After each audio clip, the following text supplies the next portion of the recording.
9:23, el Pleno de la Convención Constitucional deberá votar el informe de la Comisión de Sistema Político, donde se incluye la definición de que el Estado de Chile se funda en una democracia paritaria. Sí, vamos a conversar sobre este y otros temas con el convencional Jaime Baza a esta hora. ¿Cómo está, Jaime? Buenos días. Hola, Fresia, buenos días. Hola, buenos días. ¿Cómo estás, Sebastián? Buenos días. Ardua votación ayer. ¿Qué se puede resumir, primero, Jaime, de lo que se fue votando ayer respecto al sistema político, con lo que eso ya van quedando algunas estructuras relativamente claras o consensuadas, por lo menos? Bueno, hemos tenido efectivamente unas jornadas de votaciones bien extenuantes. Ayer estuvimos hasta la medianoche, llegamos hasta la indicación número 600. Quedan entre hoy y mañana votar 170 indicaciones más, y lo que se está perfilando, y bueno, que ha sido resultado de las conversaciones previas, ¿verdad?, de las últimas semanas,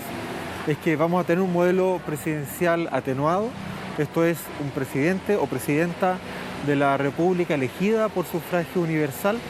que va a estar acompañada de la figura de un vicepresidente o vicepresidenta paritario, una dupla paritaria que se va a escoger de manera conjunta, y que va a contar además con la colaboración política de un funcionario de confianza de la Presidencia de la República, que hemos denominado ministro de Gobierno, que va a cumplir tareas de articulación política y programática entre los poderes del Estado, especialmente entre el Poder Ejecutivo y el Poder Legislativo, para la implementación del programa de gobierno y para la coordinación de la agenda legislativa. Jaime, esa figura, disculpe, una precisión, ¿el ministro de Gobierno reemplaza al actual Sexpress? Nosotros estamos pensando en una distribución de funciones distintas que le permita, por ejemplo, al ministro o ministra de Gobierno ser efectivamente el jefe de gabinete, ¿verdad?, que tome un rol de jefatura de gabinete, que le permita al mismo tiempo, por lo tanto, al Ministerio del Interior abocarse con mayor claridad a las cuestiones de interior y seguridad pública que hoy día caracterizan esa cartera, y al mismo tiempo, eventualmente, claro, liberar esa dimensión de articulación política que tiene Sexpress, generando dos ministerios más livianos, ¿verdad?, con menor carga política, y un colaborador importante, un ministerio de rango constitucional, como sería este ministro de Gobierno, que cumpliría una función distinta a la que conocemos hoy día entre los ministros de Estado. Y entonces, ¿cómo iría quedando si se pudiese resumir? Claro que a grandes rasgos, sabiendo que hay más de 100 todavía en artículos para ir aprobando, Jaime, el sistema político, como para ir entendiéndolo también, porque hay varias figuras o instituciones que van o estarían cambiando de nombre y de roles y facultades. Sí, en lo que es sistema de gobierno va a seguir al menos la estructura general que conocemos hoy día del modelo presidencial, va a seguir siendo presidencial, pero con algunas transformaciones importantes. Por ejemplo, en materia de veto, de proceso legislativo, el poder del presidente, que hoy día está muy concentrado en una sola persona, se va a distribuir de manera más equilibrada para generar mejores controles en el ejercicio del poder dentro específicamente del Poder Ejecutivo. Ese es el sentido que tiene la vicepresidencia, que existe en muchos países del mundo, el sentido que tiene también la figura del ministro de Gobierno, que también existe en otros países, que va a permitir efectivamente una distribución del poder político más efectiva y sobre todo un control más efectivo. Y a esto se suma el diseño del poder legislativo, que es la otra gran arista del diseño del sistema político, porque aquí han concurrido dos tipos de conversaciones. Primero, las conversaciones que giran en torno a la Cámara de Representación Política, que hemos pensado en una Cámara paritaria, de representación proporcional, y también en clave plurinacional, con escaños reservados para los pueblos originarios en proporción a la población que ellos son en el país. Y al mismo tiempo esa conversación se cruza con lo que el Pleno ya ha aprobado en materia de forma de Estado, que es un Estado regional, razón por la cual hemos pensado la creación de un órgano que hasta ahora se ha denominado Consejo Territorial, que cumpliría las veces de una Cámara de Representación Territorial para generar en la política nacional un espacio donde los intereses de las personas que viven en las regiones sean debidamente representados. Eso es lo que se ha llamado de alguna manera este unicameralismo territorial o bicameralismo asimétrico,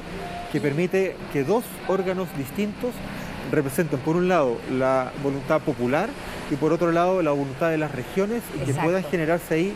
diálogos y canales de comunicación. Y ahí están las diferencias, ¿no?, de las últimas horas. Me refiero a este Consejo Territorial, que entiendo también se tiene que ir afinando el nombre, pero que se le han entregado, por lo menos en las últimas deliberaciones, más facultades parecidas a lo del Senado. ¿Qué atribuciones más se le han agregado que han marcado las diferencias, sobre todo en el pacto que tenían del Frente Amplio con el Partido Socialista y otros colectivos? Claro, aquí es muy importante, creo yo, poner sobre la mesa cuáles son las convicciones democráticas que nos convocan, porque nosotras creemos que es muy importante que este órgano de representación territorial sea efectivamente un órgano de representación territorial. Y aquí yo creo que la diferencia que hemos estado teniendo y que se ha visto en los últimos días no dice relación con cuántas atribuciones le damos al Consejo o a la Cámara Territorial, sino que más bien qué tipo de funciones asume este órgano. Porque mientras más funciones de carácter nacional tenga el Consejo Territorial, más se va a parecer a una segunda Cámara, más se va a parecer al Senado, que a un órgano de representación territorial propiamente tal.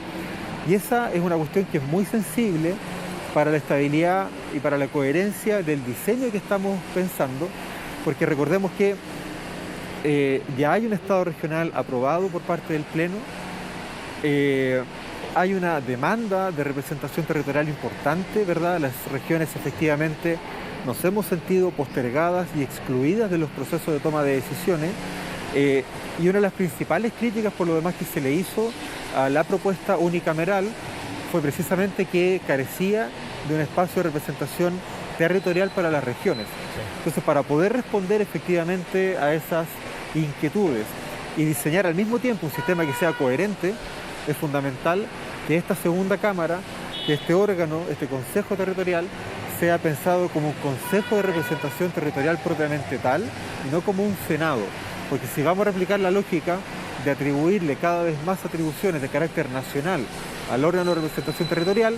la facultad de representación territorial se va a empezar a diluir y va a terminar siendo un órgano político como el Senado que conocemos hoy día. Jaime, ¿y qué facultades que se le están entregando ahora al Consejo, por ejemplo, irían en contra de ese espíritu que usted describe? Para ser bien precisos en esta explicación que usted ha dado. Por ejemplo, la concurrencia de ese Consejo con la designación de altas autoridades de la República, la posibilidad de que ese Consejo actúe como jurado en una eventual acusación constitucional, la posibilidad de que ese Consejo autorice al presidente de la República a ausentarse del país, que son típicamente las atribuciones no legislativas que hoy día tiene el Senado. Por eso la discusión no es tanto en la cantidad de atribuciones, sino que en cómo la incorporación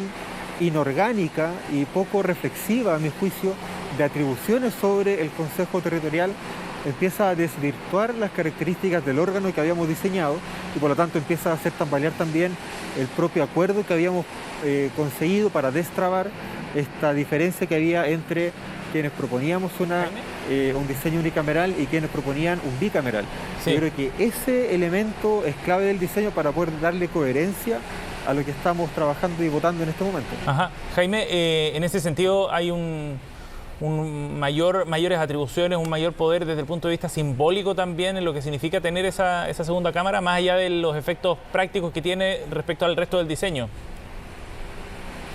O sea, yo creo que en términos políticos y en términos simbólicos,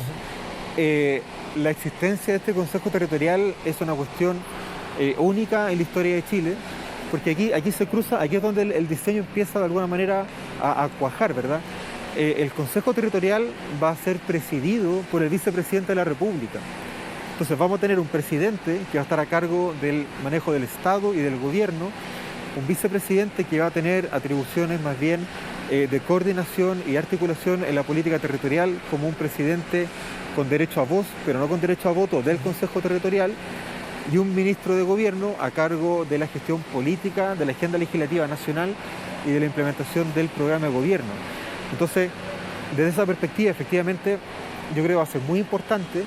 que el país cuente con un espacio que efectivamente sea un espacio de representación territorial, no un espacio donde haya senadores de regiones, porque sabemos que los senadores de regiones no solo representan a su región, sino que representan también a la voluntad popular, y la voluntad popular es una sola, se construye colectivamente. En cambio, lo que estamos trabajando ahora es cómo tener un órgano de representación territorial propiamente tal, que se sume a la representación política que vamos a ver en el Congreso Plurinacional. Y por eso es tan importante la discusión en torno a las atribuciones. No se trata de que tenga más o menos, se trata de que tenga las atribuciones correctas que le permitan ser el órgano de representación territorial que estamos esperando que sea. Sí, ahora, para ir terminando, Jaime, ¿qué pasa si este acuerdo se rompe en la práctica?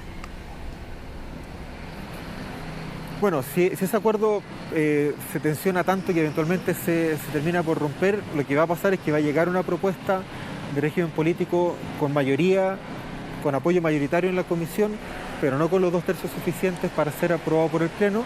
y esa propuesta va a volver a la comisión y tendremos que volver a construir un acuerdo que nos permita proponerle al Pleno una propuesta que sí cuente con los apoyos mayoritarios. Ahora, según lo que hemos visto en estos días, yo creo que hay buenas razones para pensar que el acuerdo se ha tensionado bastante, se ha estirado un poco el elástico, ¿verdad?, a propósito de estas atribuciones de carácter senatorial que se le están metiendo un poco forzadamente a este Consejo de Representación Territorial, pero las votaciones de hoy día y mañana también son determinantes para entender cómo va a quedar en definitiva el diseño político, y ahí podremos saber efectivamente cuánto del acuerdo finalmente se respetó y cuánto de eso va a poder ser